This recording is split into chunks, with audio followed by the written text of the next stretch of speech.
Good evening. I am Anil Agarwal, former Chief Manager, Punjab National Bank. So now SBI PO Prem is over. And after examination, the one obvious question comes in our mind whether I will clear the Prem, should I prepare for mains, where I stand, what is expected cutoff. Various people discuss these issues and give their own opinion. Now, if we look at the current year scenario,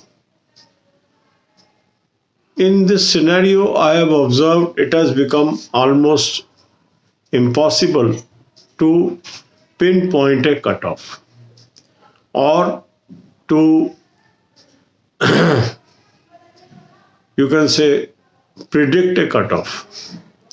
Reason is that during this year, the type of participants and the type of candidates has undergone a tremendous change over past few years.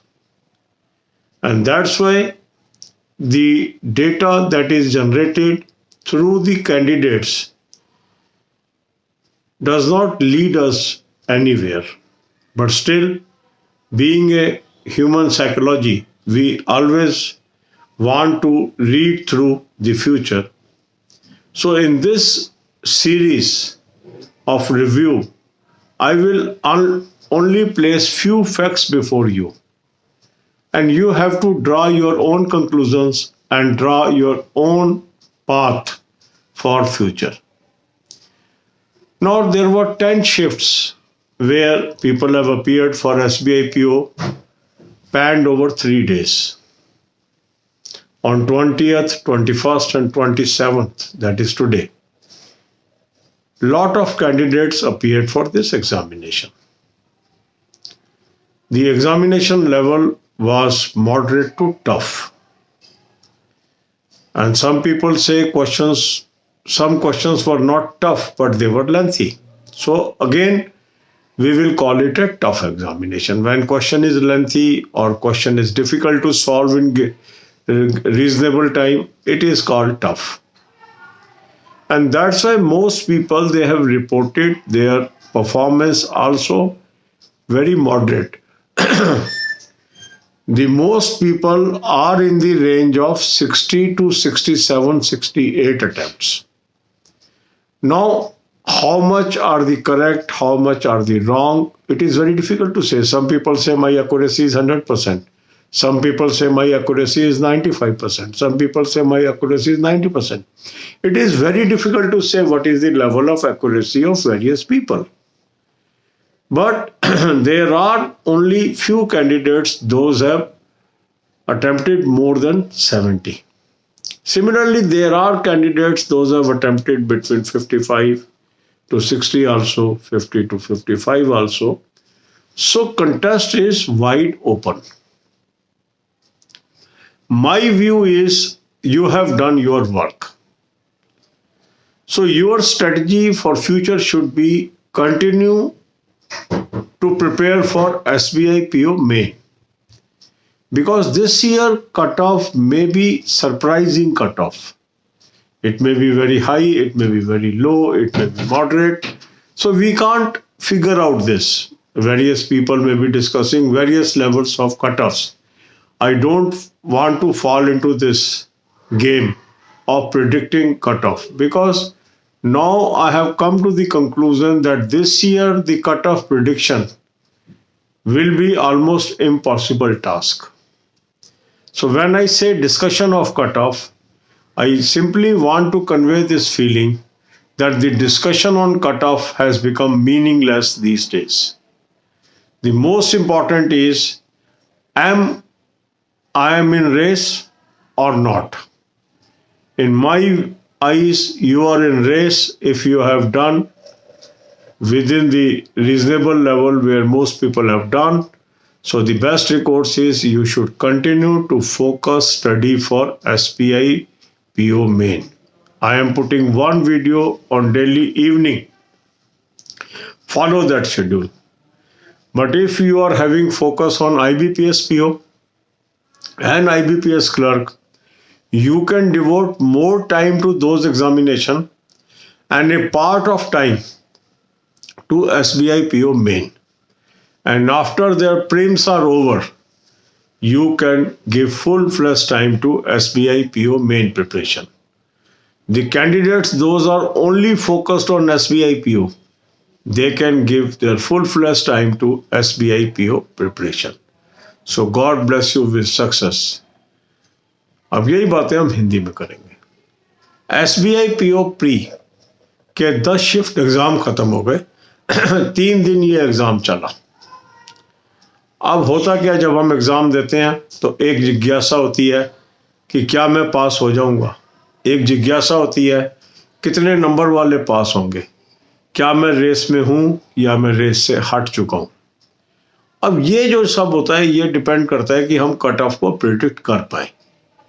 Cut off prediction almost impossible हो गई है recent years के अंदर, खासकर इस साल के अंदर, क्योंकि जो अभी तक के कट ऑफ आए हैं उनको देखने के बाद मैं इस निष्कर्ष पे पहुंचा हूं कि इस बार जो कैंडिडेट्स हैं वो सेगमेंट डिफरेंट है जो कि पिछले सालों में हुआ करता था।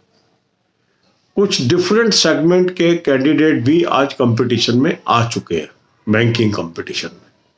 उससे जो सारी डायनेमिक्स है बैंकिंग कट ऑफ्स की वो बदल चुकी है। तो ज़्यादा महत्वपूर्ण है रिव्यू में ये देखना कि अधिकांश लोगों ने किस रेंज में क्वेश्चन किए हैं। यदि हम 10 शिफ्ट का रिव्यू देखते हैं, जो डेटा हमारे पास अवेलेबल है, जो हमारे कैंडिडेट्स ने बताया, उसमें अधिकांश लोगों की अटेम्प्ट 60 से 67-68 रेंज में ही है। काफ़ी कम कैंडिडेट है जिनकी 70 से अधिक अटेम्प्ट्स हैं, और इसी तरह कुछ कैंडिडेट 55 से 60 की रेंज में है, कुछ 50 से 55 की रेंज में भी है।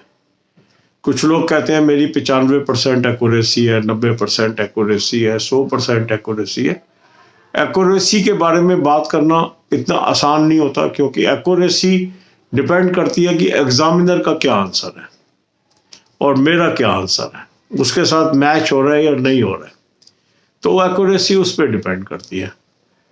तो अगर हम अटेम्प्ट को ही ध्यान में रखें तो मेरा मानना यह है कि जो भी लोग एग्ज़ाम दे के आए हैं और उन्होंने रीजनेबल उस रेंज के अंदर अटेम्प्ट्स किए हैं जो मोस्ट लोगों के अटेम्प्ट है, उनको अपने आप को रेस में मानना चाहिए। ये नहीं मैं कह रहा कि ये कट ऑफ आएगा, क्योंकि कट ऑफ प्रेडिक्शन मैं नहीं कर रहा हूँ। मैं ये कह रहा हूँ कि क्या आप रेस में हैं कि नहीं है, तो आपको रेस में मानना चाहिए, क्योंकि कट ऑफ बहुत हाई भी जा सकता है, बहुत लो भी जा सकता है, मॉडरेट भी जा सकता है।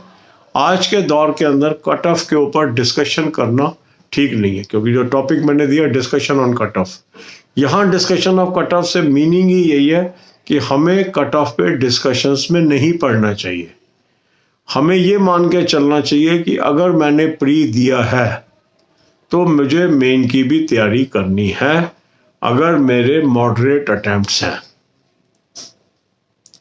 और अगर मैं IBPS PO और IBPS क्लर्क भी एग्ज़ाम दे रहा हूँ तो अभी अधिकांश टाइम मुझे IBPS PO, IBPS क्लर्क के प्री की तैयारी पे देना चाहिए, और थोड़ा सा वक्त डेली SBI PO मेन की तैयारी पे देना चाहिए। और अगर मेरा ध्येय केवल SBI PO है और कोई एग्ज़ाम नहीं है तो मुझे पूरा टाइम SBI PO मेन की तैयारी पे देना चाहिए। इन तीनों एग्ज़ाम की तैयारी कैसे करनी है ये वीडियोस हम डेली डाल रहे हैं। शाम के समय हम वीडियो डाल रहे हैं SBI PO मेन की तैयारी कैसे करें। वो शेड्यूल आपके लिए नेक्स्ट डे का शेड्यूल होता है, उसको फॉलो करिए। इसी तरह IBPS PO की तैयारी कैसे करनी है, IBPS क्लर्क की कैसे तैयारी करनी है, ये डेली शेड्यूल हम कल से डेली डालेंगे। अभी IBPS क्लर्क का अल्टरनेट डे डाल रहे हैं, IBPS PO का डेली डाल रहे हैं।